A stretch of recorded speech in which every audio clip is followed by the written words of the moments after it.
production, il faut peu de critères pour que l'on puisse avoir donc un feedback qui est efficace pour aider les élèves à progresser dans leur apprentissage. Et donc pour la grille d'auto-évaluation des rôles spécifiques de chaque élève, j'ai produit donc cette grille ici avec 3 niveaux d'acquisition pour les compétences requises pour chaque rôle. Le premier niveau que j'ai mentionné, c'est le niveau à renforcer. C'est le plus bas niveau. Donc, comme je le disais tantôt, cette grille permet donc de motiver donc, les élèves. Un élève qui se situe donc à ce premier niveau, par exemple pour le rôle de médiateur, c'est qu'il intervient très peu dans les échanges, ou laisse certains élèves à l'écart. Donc, quand il se situe à ce niveau, il se dit, il n'a pas assuré comme cela se doit donc son rôle de médiateur, il va devoir donc renforcer cela.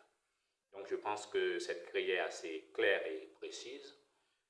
Si vous voulez en avoir donc une copie en version Word pour pouvoir donc la modifier et l'utiliser donc pour votre classe, n'hésitez pas à vous abonner et à vous inscrire aussi pour le webinaire prochain. La deuxième partie de l'évaluation, c'est l'évaluation de la production finale et de la collaboration entre les élèves.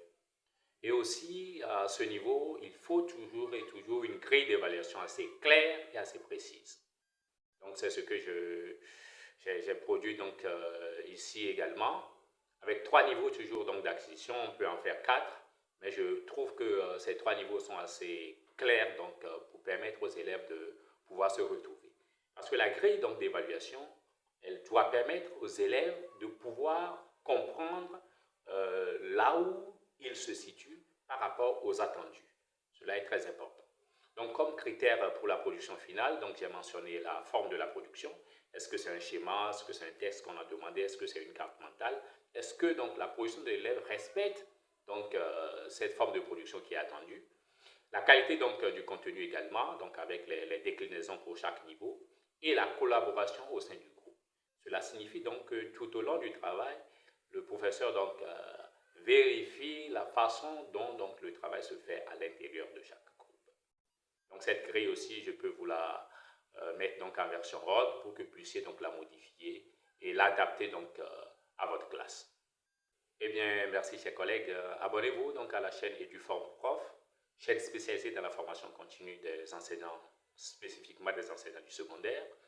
Je vous rappelle le webinaire donc à venir.